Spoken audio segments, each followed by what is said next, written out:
Hello प्यारे बच्चों, नमस्कार। आज के क्लास में आप सभी के लिए लेकर आए हैं क्लास 8 साइंस का चैप्टर नंबर 6, जिसका नाम है जंतुओं में जनन। और आज के क्लास में हम लोग इस चैप्टर का सभी प्रश्न उत्तर करने वाले हैं। ठीक है बच्चों, तो चलिए क्लास को हम लोग क्या करते हैं प्यारे बच्चों, स्टार्ट करते हैं। तो आप लोग का यहाँ से अभ्यास का प्रश्न जो है बाबू वो शुरू होता है। ठीक है, और आज के क्लास में अभ्यास के सभी प्रश्नों को हम हल करवाने वाले हैं। ठीक है बच्चों, तो चलिए क्लास को स्टार्ट करते हैं। यदि चैनल पर पहली बार आए हैं तो सब्सक्राइब करके वीडियो को लाइक कर लेना। ओके, चलो फर्स्ट क्वेश्चन देखना आप सभी। कहता है बाबू, सजीवों के लिए जनन क्यों महत्वपूर्ण है, समझाइए। आपको समझाना है ये जो सजीव होते हैं उनके लिए जनन क्यों महत्वपूर्ण है। ठीक है बच्चों, तो मैं आप लोग को पहले ही बता चुका हूं। ऐसे आइए बच्चों, फिर भी मैं आपको यहाँ पर बताता हूँ। उत्तर लिखाऊंगा, आप लोग को लिखना है कॉपी में। ठीक है, तो चलिए आप लोग लिखना शुरू कीजिए। लिखिए तो, सजीवों में जनन की प्रक्रिया उत्तरजीविता के लिए आवश्यक है। ठीक है ना, उत्तरजीविता के लिए आवश्यक है। इससे क्या होता है कि एक जैसे जीवों में पीढ़ी दर पीढ़ी निरंतरता बनी रहती है, अर्थात उसका पीढ़ी जो है आगे बढ़ते रहता है। किससे? तो जनन प्रक्रिया से। ठीक है ना, जनन इसलिए सजीवों के लिए क्या है जी, महत्वपूर्ण है। तो आप लोग समझ गए, फर्स्ट क्वेश्चन का उत्तर आपको इसी प्रकार लिखना है। आगे बच्चों सेकंड क्वेश्चन आपका कहता है, मनुष्य में निषेचन प्रक्रम को समझाइए। बाबू ये सारा निषेचन प्रक्रम क्या होता है इसको अच्छे तरीका से मैंने समझाया है। कहाँ पर बाबू? तो एप्लीकेशन पर। माई ऐप आप लोग को दिख रहा होगा नीचे डिस्क्रिप्शन बॉक्स में, या फिर आप प्ले स्टोर पर जाइएगा, लिखिएगा वहाँ पर अपने कोचिंग का नाम SVM क्लासेस।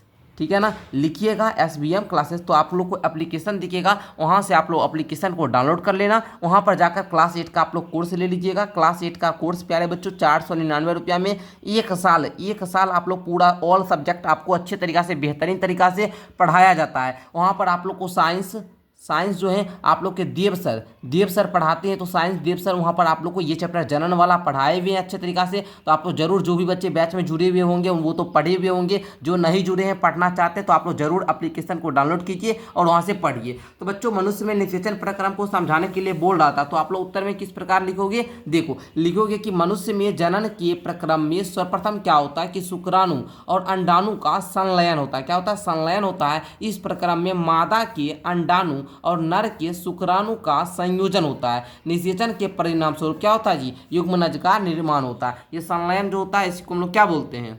ठीक है ना, निषेचन। तो प्यारे बच्चों आप लोग को इसी प्रकार क्वेश्चन नंबर 2 का भी उत्तर अच्छे तरीका से लिख लेना है। ठीक है, तो सारे बच्चे समझ चुके हैं। इसको और भी हम अगर विस्तार करना चाहे तो और भी लिख सकते हैं कि अगर निषेचन मादा शरीर, मतलब अगर मादा शरीर के अंदर हुआ तो उसको हम लोग आंतरिक निषेचन बोलेंगे, यदि बाहर होता है तो उसको बाह्य निषेचन बोलते हैं। ठीक है ना, तो यहाँ पर और भी आप लोग लिख सकते हैं, निषेचन के बाद जो बच्चा युग्मनज बनेगा, इस युग्मनज में है ना कुछ पिता के लक्षण पाए जाएंगे, कुछ माता के लक्षण पाए जाएंगे। तो इस प्रकार अगर चाहे तो और भी जरा बड़ा हम लिख सकते हैं, लेकिन आपको ज्यादा बड़ा नहीं लिखना है, बस इतना ही संक्षिप्त में लिखना होगा। ठीक है बच्चों, समझ चुके हैं। सटीक उत्तर देते हम, है ना, ताकि हर बच्चा को याद करने की जरूरत नहीं हो। आप लोग पढ़ेंगे, 1 से 2 बार पढ़िएगा तो समझ जाइएगा। ठीक है ना, आप लोग पढ़िए, क्वेश्चन आंसर को पढ़ना पड़ता है। ठीक है, 2-3 बार पढ़िएगा तो स्वयं समझ जाइएगा। ठीक है, आइए अब आप लोग का कहता है सर्वोचित उत्तर चुनिए, अर्थात आप लोग का जो उचित उत्तर है ना उसको क्या करना है बच्चों, चुनना है। कहता है आंतरिक निषेचन होता है, तो आंतरिक निषेचन मादा के शरीर में होता है। ठीक है ना, मादा के शरीर में होता है, मादा के शरीर के अंदर होता है। ठीक है ना,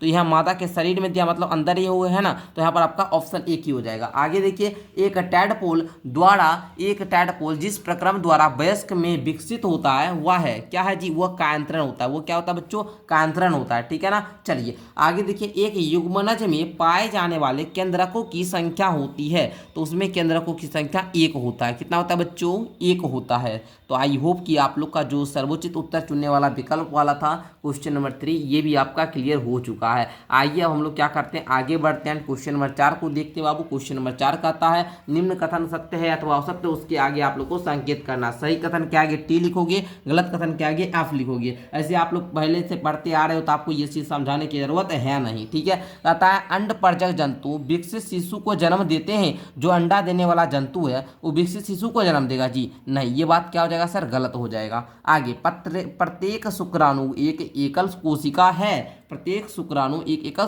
कोशिका है जी, ये बात सही है।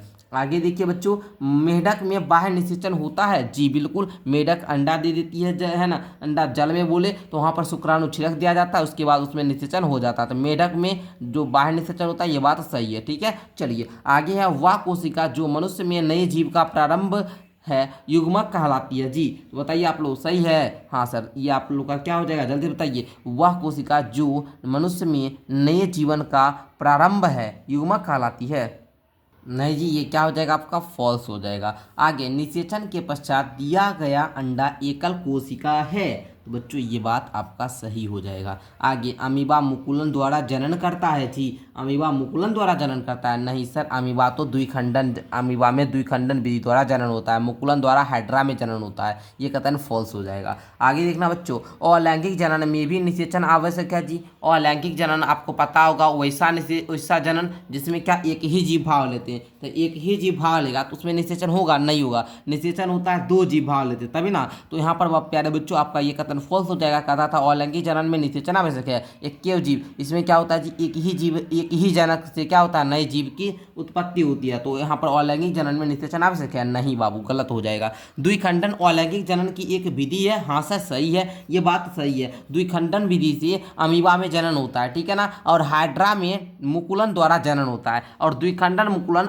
अलैंगिक जनन की ही क्या है, एक विधि है, ठीक है। आगे देखिए, निषेचन के परिणाम स्वरूप युग्मनज बनता है, अरे बच्चों ये क्या हो जाएगा बच्चों, सही हो जाएगा सर, निषेचन के परिणाम स्वरूप, अभी आपने तुरंत यहाँ पर बताया था निषेचन का प्रक्रम, जब क्वेश्चन नंबर 2 बता रहे थे तो वहाँ पर हम बताए थे जी। आगे देखिए, भ्रूण एक क्या कहता है बाबू, भ्रूण एक एकल कोशिका का बना होता है, भ्रूण एक एकल कोशिका का बना होता है, तो बच्चा बोलना ये गलत हो जाएगा, क्या हो जाएगा बच्चों, गलत हो जाएगा, भ्रूण एक एकल कोशिका का बना होता है, ये बात क्या हो जाएगा बच्चों, गलत हो जाएगा। आगे का क्वेश्चन भी देखा जाए प्यारे बच्चे, आगे का क्वेश्चन नंबर 5 कहता है युग्मनज और गर्भ में दो भिन्नताएं दीजिए, तो चलिए बच्चों हम लोग लिख लेते हैं। तो कॉपी कलम जल्दी से खोलोगे एंड लिखना शुरू करो। पहले लिखो युग्मनज, इधर लिखो गर्भ। लिखोगे कि निषेचन के समय शुक्राणु और अंडाणु संलयित होकर युग्मनज का निर्माण करते हैं, ठीक है। गर्भ में लिखोगे कि युग्मनज विकसित होकर भ्रूण में परिवर्तित होता है, भ्रूण की वह अवस्था जिसमें सभी शारीरिक अंगों की पहचान हो सके गर्भ कहलाता है, लिख लोगे। चलो अब जो युग्मनज है बाबू, इसमें लिखोगे यह जनन प्रक्रिया के प्रथम चरण के परिणाम स्वरूप बनता है। गर्भ जो है बाबू, ये गर्भ का विकास पूरा होने पर माँ नवजात शिशु को जन्म देती है। इस प्रकार दो भिन्नता लिख लेना, ठीक है बच्चों, लिख लोगे, बोलो यस सर, लिख लेंगे, जल्दी से बताइए, तो आप लोग लिख लीजिएगा ना, यस सर। अगर प्यारे बच्चों आपको हमसे कुछ भी चीज़ पूछना है तो आप इंस्टाग्राम पे हमें फॉलो कर सकते हैं। इंस्टाग्राम पे आप लोग लिखना आदित्य देव सर, आपको मेरा इंस्टाग्राम आईडी दिख जाएगा, वहाँ पर फॉलो करके आप लोग मैसेज कर लेना, ठीक है बच्चों। चलो हो गया ना, चलो ये मेरा क्या है, इंस्टा आईडी है, इंस्टा आईडी, ठीक है। चलना आगे बढ़ते हैं, आगे का क्वेश्चन देखिए। क्वेश्चन कहता है अलैंगिक जनन की परिभाषा लिखिए। जंतुओं में अलैंगिक जनन की दो विधियों का वर्णन करना है। तो हम अलैंगिक जनन जानते हैं कि वैसा जनन जिसमें एक ही जनक भाग लेते हैं और नया जीव का उत्पन्न करते हैं, ठीक है ना। तो जिसमें एक ही जनक द्वारा नए जीव की उत्पत्ति होती है उसको अलैंगिक जनन बोलते हैं। अलैंगिक जनन दो विधियां मुकुलन और क्या बोलते हैं, द्विखंडन, ये दोनों तो अच्छे तरीके से आपको क्लियर ही होगा, इसी दोनों को परिभाषा दे दीजिए। तो बच्चों ध्यान दीजिएगा, किस प्रकार से उत्तर लिखना है इसको समझिएगा। लिखिएगा वह जनन जिसमें केवल एक ही जनक नए जीव को जन्म देता है अलैंगिक जनन कहलाता है। इसमें क्या होता है, दो लिंग की आवश्यकता नहीं होती है, एक ही लिंग, एक ही जनक, मतलब एक ही ना लिंग चाहिए जी, दो लिंग की आवश्यकता न होगा। अलैंगिक जनन की दो विधि हम पहला लिए हैं मुकुलन को। मुकुलन क्या होता है, तो वह जनन जिसमें जनक में एक या अधिक उभार विकसित होकर नए जीव को जन्म देता है उसको मुकुलन बोलते हैं। जैसे हाइड्रा में जनन को लेकर बात करें तो इसमें मुकुलन होता है। आगे विखंडन की बात करें तो वह जनन जिसमें जीव विभाजित होकर दो संतति उत्पन्न करता है उसे द्विखंडन कहते हैं, जैसे अमीबा में जनन। तो आई होप कि प्यारे बच्चों आप लोग अलैंगिक जनन की जो दोनों विधि थी इसको आप लोग समझे, अलैंगिक जनन क्या है इसको भी आप लोग समझे। तो आप लोग अगर नोट करना चाहे तो जल्दी से नोट कर लीजिए, नहीं तो हम आगे बढ़ेंगे। प्यारे बच्चों यदि आप लोग क्लास 8 के स्टूडेंट हैं तो मैं आपको बताना चाहूँगा क्लास 8 का व्हाट्सएप ग्रुप का लिंक नीचे डिस्क्रिप्शन में दिया गया, आप लोग व्हाट्सएप ग्रुप को ज्वाइन कर लीजिए, वहाँ पर इस सबका PDF आप लोग को मिल जाएगा, ठीक है ना, है ना। चलो आगे बढ़ते हैं प्यारे बच्चों क्वेश्चन नंबर 7 की ओर। क्वेश्चन नंबर 7 आपका कहता है कि मादा के किस जनन अंग में भ्रूण का रोपण होता है। ये क्वेश्चन बिल्कुल आसान है, तो इसके उत्तर में आप लोग लिख सकते हो गर्भाशय। किसमें बाबू, गर्भाशय में, ठीक है। तो मैं आपको भाषा बनाकर दे देता हूँ ताकि दिक्कत ना हो बच्चों। लिखना आप लोग कि मादा के गर्भाशय में भ्रूण का रोपण होता है, लिख लोगे। चलो सभी बच्चे यस करिए, तो हम दे रहे हैं बाबू, थोड़ा छोटा कर देते हैं, अब होगा देखने में। लिखो मादा के गर्भाशय में भ्रूण का रोपण होता है, लिख लिए। चलिए आगे देखिए, कांतरण किसे कहते हैं सर, उदाहरण दीजिए। अब कांतरण के बारे में जानना है तो आइए बच्चों जान लेते हैं। लिखिएगा कांतरण देकर बाबू कि लार्वा का कुछ उग्र परिवर्तनों द्वारा वयस्क जंतु में बदलने की प्रक्रिया को कांतरण कहते हैं। एग्जाम्पल भी देना था, तो उदाहरण लिखिएगा कि टैडपोल रूपांतरित होकर वयस्क जंतु में बदलने की प्रक्रिया कैंत्रन कहलाती है। इसी को आपको एग्जाम्पल में भी देना है, टैडपोल के बारे में ही देना है। ओके, तो आई होप कि आप लोग समझ चुके होंगे। क्लियर है जी, क्लियर है, बोलो यस सर क्लियर है, यस सर क्लियर है ना। चलना आगे बढ़ते हैं। कहता है आंतरिक निषेचन एवं बाह्य निषेचन में भेद कीजिए। आपको दोनों में अंतर लिखना है, तो लिख देंगे, दोनों का परिभाषा भी लिख दिए तो कोई बात नहीं है, ठीक है। लिख देना वह निषेचन जो मादा के शरीर के क्या हो बच्चों, मादा के शरीर के अंदर होता है उसे आंतरिक निषेचन कहते हैं, ठीक है बच्चों। मादा शरीर के अंदर होता है उसको हम लोग क्या बोलते हैं, आंतरिक निषेचन बोलते हैं, ठीक है। वह निषेचन जो मादा के शरीर के बाहर हो, सॉरी पहले बच्चों मादा बोलते हैं, जो शरीर के बाहर होता है उसे बाह्य निषेचन कहते हैं। वह निषेचन जो शरीर के बाहर होता है उसको हम लोग क्या बोलते हैं जी, बाह्य निषेचन बोलते हैं, ठीक है। चलिए इसके एग्जाम्पल में दीजिएगा, मानव, मुर्गी, गाय, कुत्ता, इसके एग्जाम्पल दीजिए। जलीय प्राणियों में निषेचन जैसे में आप लोग बोल सकते हैं मेढक वगैरह हो गया, या आप लोग मछली ले लीजिए, ठीक है। चलिए तो इस प्रकार आपको अंतर लिखना है, बस दोनों परिभाषा भी दे दीजिए तो ये भी काफ़ी है बाबू, काफ़ी है, ठीक है। चलना आगे बढ़ते हैं। आगे कहता है नीचे से संकेत की ओर आपको अब दिया है बाबू, संकेत दिया गया है, आपको क्या करना है, क्रॉस करके पहले को पूरा करना है। जैसे यहाँ अंडाणु उत्पादित होते हैं, कहाँ पर होता है बच्चों, तो आप लोग बोल सकते हैं अंडाणु उत्पादित सर अंडाशय में होता है। कहाँ पर बाबू, अंडाशय, अंडाशय में। तो यहाँ पर अंडाशय भरना भी होगा ना, लिख लेना अंडाशय, ठीक है। चलना आगे, वृषण में उत्पादित होते हैं, वृषण में उत्पादित होते हैं, 3 नंबर क्या उत्पादित होते हैं बच्चों, शुक्राणु, क्या होते हैं जी, शुक्राणु, ठीक है।